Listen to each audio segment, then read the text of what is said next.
2014 March 8 മലേഷ്യയിലെ കുവാലാലുംബാറിൽ നിന്നും പറന്നുയർന്ന flight നടുക്കടലിൽ വെച്ച് അപ്രതീക്ഷിതമാകുന്നു. ഇന്നേ വരെ ആ ഒരു വിമാനം എവിടെയാണെന്നോ എവിടെ പോയി എന്നോ ആർക്കും അറിയില്ല. Welcome back MK talks. ഇന്ന് നമ്മൾ സംസാരിക്കാൻ പോകുന്നത് അനേകം ആളുകളുടെ മരണത്തിന് കാരണമായ ടോപ്പ് 5 വിമാനാപകടങ്ങളെ കുറിച്ചാണ്. വീഡിയോയിലേക്ക് കടക്കുന്നതിന് മുമ്പ് നമ്മളോട് ഈ ഒരു ചാനൽ ഇതുവരെ സബ്സ്ക്രൈബ് ചെയ്തില്ലെങ്കിൽ സബ്സ്ക്രൈബ് ചെയ്തോളി, ലൈക്ക് അടിച്ച് കൂടി നമുക്ക് നേരെ വീഡിയോയിലേക്ക് കടക്കാം. നമ്മുടെ ലിസ്റ്റിൽ അഞ്ചാമതായുള്ളത് എയർ ഫ്രാൻസ് ഫ്ലൈറ്റ് ആയ 447 എന്ന വിമാനമാണ്. 2009 ജൂൺ 1 റിയോ ഡി ജനീറോയിൽ നിന്നും പാരീസിലേക്ക് പറന്നുയർന്ന ഈ ഒരു വിമാനം ടേക്ക് ഓഫ് ചെയ്ത് ആകാശക്കോണിലെത്തിയതോടെ ശക്തമായ കൊടുങ്കാറ്റ് മൂലം ഫ്ലൈറ്റ് ആടി ഉലയുകയായിരുന്നു. പിന്നീട് ആടി ഉലഞ്ഞ ഫ്ലൈറ്റ് നടുക്കടലിലേക്ക് ഡയറക്റ്റ് പതിക്കുകയാണ് ചെയ്തത്. ഈ ഒരു അപകടത്തിൽ ഏകദേശം 228 പേരാണ് സ്പോട്ടിൽ മരിച്ചത്.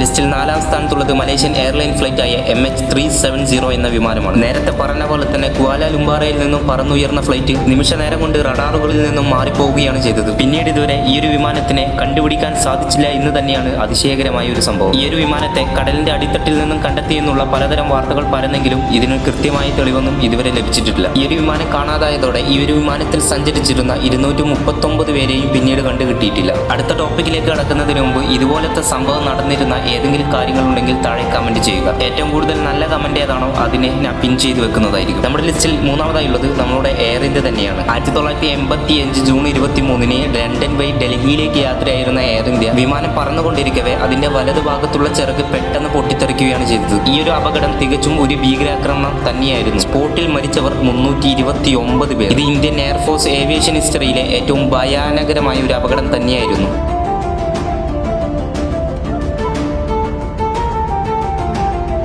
നമ്മുടെ ലിസ്റ്റിൽ രണ്ടാമതായുള്ളത് ജപ്പാൻ എയർലൈൻ ഫ്ലൈറ്റ് ആയ ബോയിങ് 747 എന്ന വിമാനമാണ്. വിമാനം ടേക്ക് ഓഫ് ചെയ്ത് 2000 അടി ഉയരത്തിലെത്തിയതോടെ വിമാനത്തിന്റെ പുറകിലുള്ള റിയർ പ്രഷർ ബൾക്കേഡ് പൊട്ടിയതാണ് വിമാനത്തിന്റെ കൺട്രോൾ പോകാൻ കാരണം. ഏതാണ്ട് 32 മിനിറ്റോളം പൈലറ്റുമാർ വിമാനത്തെ കൺട്രോൾ ചെയ്യാൻ ശ്രമിച്ചെങ്കിലും അത് പറ്റാതെ വന്നു. പിന്നീട് അടുത്തുള്ള ഫോറസ്റ്റിലേക്ക് വിമാനം ക്രാഷായി വീഴുകയാണ് ചെയ്തത്. ഏകദേശം 520 പേരാണ് ഒരൊറ്റ സിംഗിൾ എയർക്രാഫ്റ്റ് അപകടത്തിൽപ്പെട്ട് മരിച്ചത്.